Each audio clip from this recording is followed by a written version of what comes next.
Am I the a-hole for ending a relationship because she wants full details of my wealth after 2 months of being together?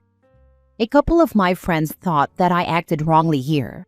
I'm curious what other people think. I, 40 male, just ended a 2-month relationship with my now ex, 39 female. I'll call her ex. I ended it because she pestered me to know about my finances.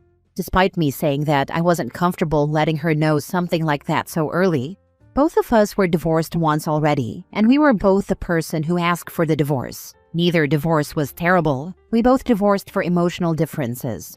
I tried to keep my finances on the down low for obvious reasons. I've lost a few friendships and had to break contact with more than one family member due to money, people who asked for help and blew it.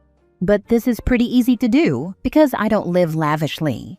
I ride a bike most of the time and I live in a relatively modest house. However, I don't work currently, aside from some volunteer work, so that's the one thing that stands out. I made some really good, lucky financial choices early in my life. I bought a house at 17 with money I saved from a young age. My dad arranged the mortgage under his name, but I paid everything and took over the mortgage when I was old enough. And I worked hard to pay off the mortgage by the time I was 24. Long story short, this gave me a serious advantage with finances in my 20s, and I made a lot of investments, some of which paid off big time in the past few years. Crypto. Today I don't work, but I'm not decided on being retired. I have some projects that I'm thinking of turning into a business. When X and I met, finances weren't discussed at all, and she seemed really down to earth. She even said a few times that money doesn't matter to her. I tried my best to keep my finances hidden from her because I didn't want to have an inaccurate sense of her feelings for me. After being together for about 3 weeks, the subject of my finances came up because of the fact that I don't work. I told her about my young home ownership and having my mortgage paid off, and that I have enough money to not work. I shared with her the general sources of my income, but I refused to tell her how much money I had, which was what she wanted to know. I told her that was a boundary that I was setting, and I didn't want to share that kind of specific info. From that point, she seemed very fixated on finances, and her personality started changing. She constantly talked about lavish things she wants to do, like expensive trips, etc. And most of all, she did not give up on the questions about my finances. This continued consistently, and she would ask me specifically how much money I had and how much I had invested, etc. It almost became an argument once. She raised her voice about it and quickly cooled herself off about it and changed the subject. I wrongly told myself that cooling herself off like that was a good sign of maturity. Maybe it was. Each time she asked about it, I set a clear boundary by saying that I didn't think we were at a stage of our relationship where we should ask each other things like that. She would agree, and then slowly weasel her way back into the topic by the next time we saw each other. We weren't dating heavily, I would say. We're not teenagers who spend every waking moment together. We saw each other maybe 2 to 3 times per week, and she would spend the night occasionally, and we spent 2 entire weekends together. Maybe that's serious, but I don't think so. And we hadn't yet ever discussed moving in together, or much less marriage. So we weren't at a stage where I felt it was appropriate for us to ask each other things like that, especially when I had given her what I would consider to be enough information. Anyways, I broke things off this past weekend, and it didn't go well. She was very emotional about it, which I didn't expect considering the fact that I thought the relationship wasn't very far along. The only point I made in the breakup was that I felt like my privacy was being invaded because we had not reached any kind of relationship milestone that I would consider talking about things like finances. I told her that I could understand if we were talking about moving in together. She might want to know how financially secure I was. I talked to a few of my friends last night about the breakup. They had all met her once, and they liked her. 3 of my friends agreed that I acted immaturely, and that I shouldn't have been so secretive. One of my friends said, "It's unfair to hide something like that, because everyone else at least has a ballpark idea of how much money someone makes as soon as they know what kind of job they have. And she didn't have info like that, which is unfair to her." I didn't agree with this, because it's foolish to make assumptions like that, combined with the fact that she said multiple times that money didn't matter to her. I'm curious to hear what other people think about this. Edit. Lots of people seem to be under the impression that the big issue in this relationship was that she was a gold digger. It's not that. The issue was that I was setting a boundary, and she repeatedly chose not to respect that. Now for the top comments. Not the a-hole. Real talk here, friend. If she asked you once to ensure that you aren't El Chapo's long-lost cousin, I get that. Especially because you don't need to work for right now. That's fair. But to keep fixating on what she would like to do with your money? Nah, hard pass. Time to move on. I generally agree, but there's also the possibility that she was concerned he was going to run out of money and she'd be footing the bill for things if their relationship evolved. For all we know, she's had experiences with bum dudes that don't work and also don't have much money.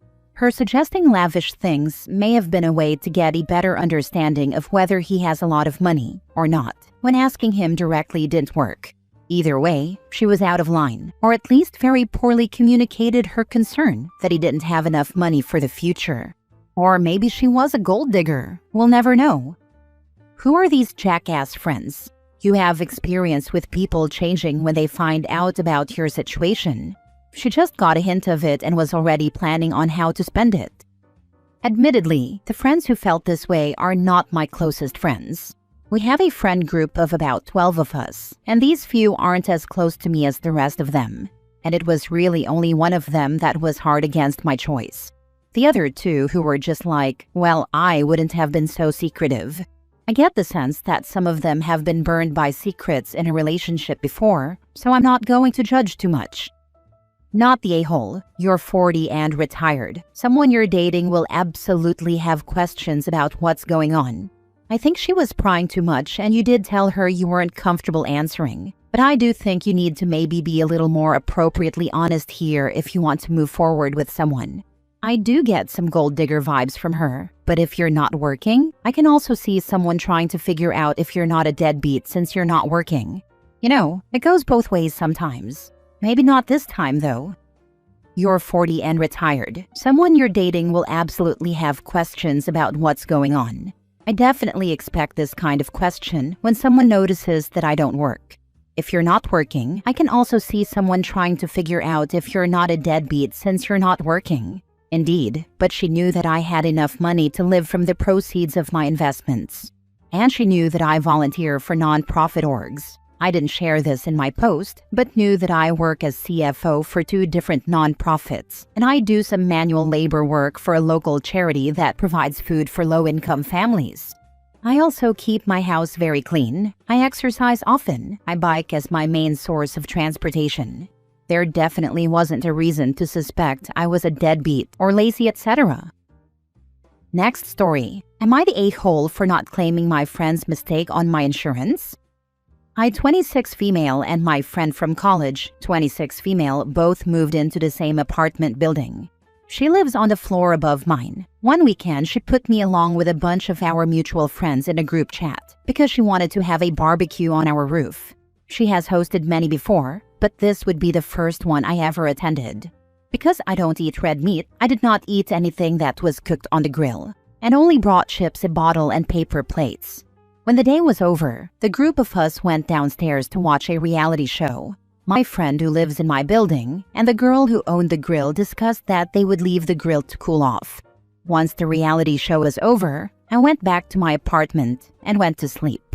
The next day, everyone in my building receives an email saying that there was a fire on the roof last night because someone dumped coals in the trash can on the roof and they relit due to the wind.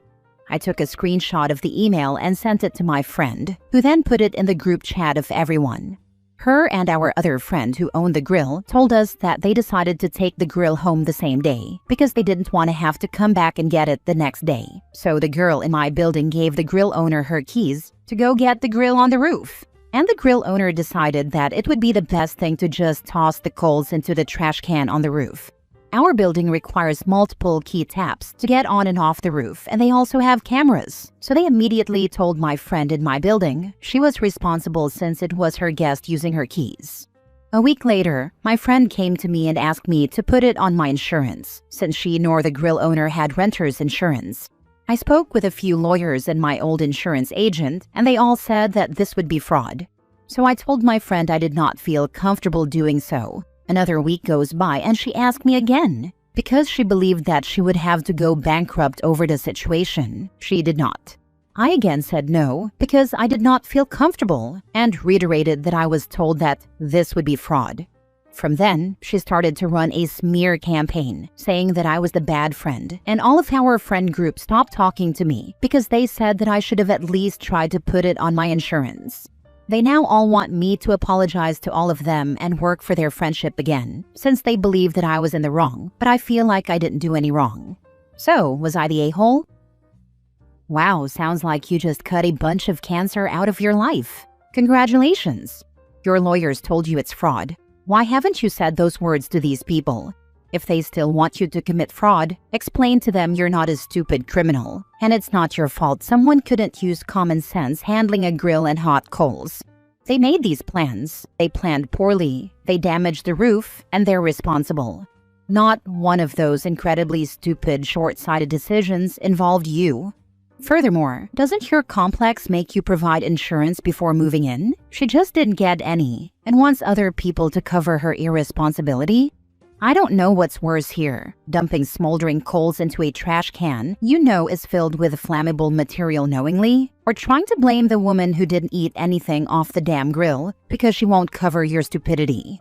You're not the a-hole in any way. Those two girls owe you an apology first, then the rest can apologize for their sheep behavior. They're all in the wrong.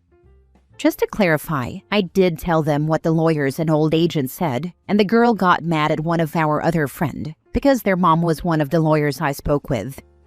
They're only mad at themselves because you refused to play their game. The only real loser would be you if you did actually do that. F that. I've done some shady stuffs, but don't mess with insurance and taxes. Also, aren't all renters required to have renter's insurance? They won't renew my lease until I prove I've renewed my insurance. My building did require proof, but we had 3 months after move-in to provide it, and they weren't strong record keepers, so they didn't follow up. Was she contacted personally or something? Did they say they know who is involved? Yes, they have her key taps on the entry to the door, and the grill owner on camera leaving her apartment, going to the roof and coming back to her apartment. Last story. Am I the a-hole for refusing to pay my boomer in-laws rent while I renovate their house, with only the option to buy half after they've died? Father-in-law inherited a house from his parents, which he has rented out for the past 20-plus years. The house has not been maintained in this time and is now in need of serious renovation. Dear husband and brother-in-law were always told they would inherit the house like he did. Mother-in-law and father-in-law have their own property that has been mortgage-free for years.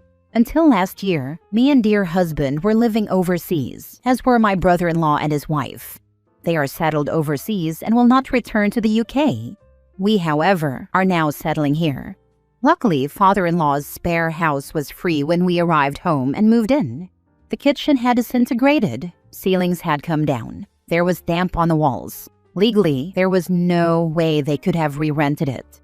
We have been working hard to get the house back into a decent standard. We've been cleaning, plastering, decorating, etc.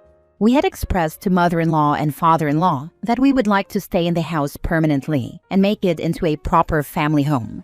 The house needs about £100,000 worth of renovations.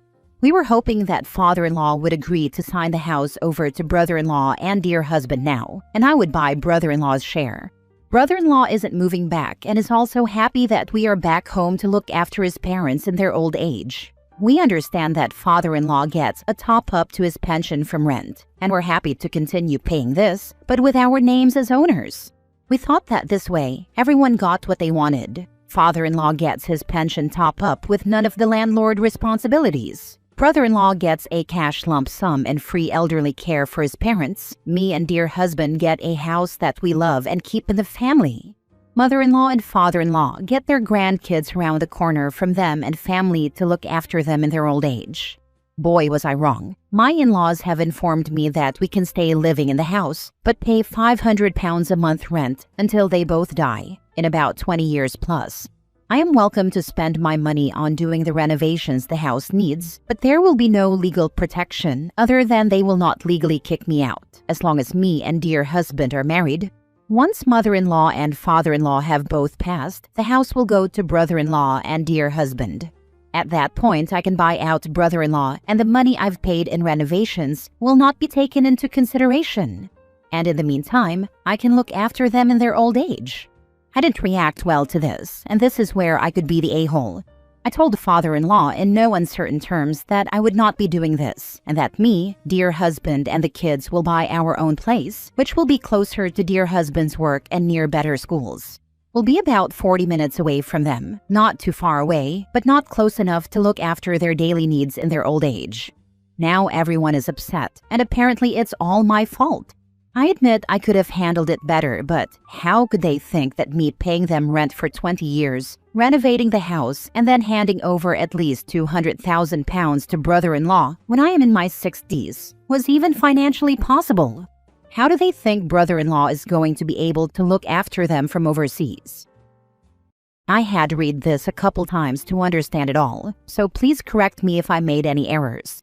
I kind of think everyone sucks here. You, and your husband I assume, basically wanted your parents to give to your husband and his brother a house that admittedly needs a lot of work for nothing now, instead of waiting to inherit it when they die in the future. Now, I wouldn't say that this idea was wrong initially, but your in-laws are not a-holes for not wanting to do that. And you are kind of an a-hole for getting mad that they won't do that. On the flip side, your in-laws are a-holes for expecting you and your husband to move into this dilapidated house, pay rent, and pay for renovations on top of that. And in that case, I don't blame you for saying no to that and just buying something else. In my mind, this should have gone one of two ways. Either your in-laws pay to bring the house up to code or whatever, and then you and your husband rent it from them, with all of the normal tenants' rights. Or you two live there without paying rent and come to some sort of agreement about you and your husband paying for or doing renovations. But the expectation that y'all put money into renovating a house that you don't own is wild to me. That's the point of having a landlord, and just because y'all are a family doesn't change that. Edit, after more explanation from OP, not the a-hole. This isn't just the house. They also wanted OP to look after them as well. And in the meantime, I can look after them in their old age. So £500 a month rent, plus the time and costs of renovations, plus elder care. Then at the end they can pay the improved value of house to brother-in-law. Info: how does your husband feel about all this? We had to move back home so quickly because he got seriously unwell, and as a result of this illness, basically exploded mine and our kids' lives. I got us back home to his parents because I thought that would give him the best chance of recovery, alcohol addiction. During this time, mother-in-law told me, just go back to your own family. Dear husband is now 8 months sober, has his life back on track, has our relationship back on track, has his kids' lives back on track. His parents were there when we were broken, and he wants to repay them, but not on the terms they're expecting. This has caused a lot of honest conversations between us, and he is 100% behind his marriage and daughters.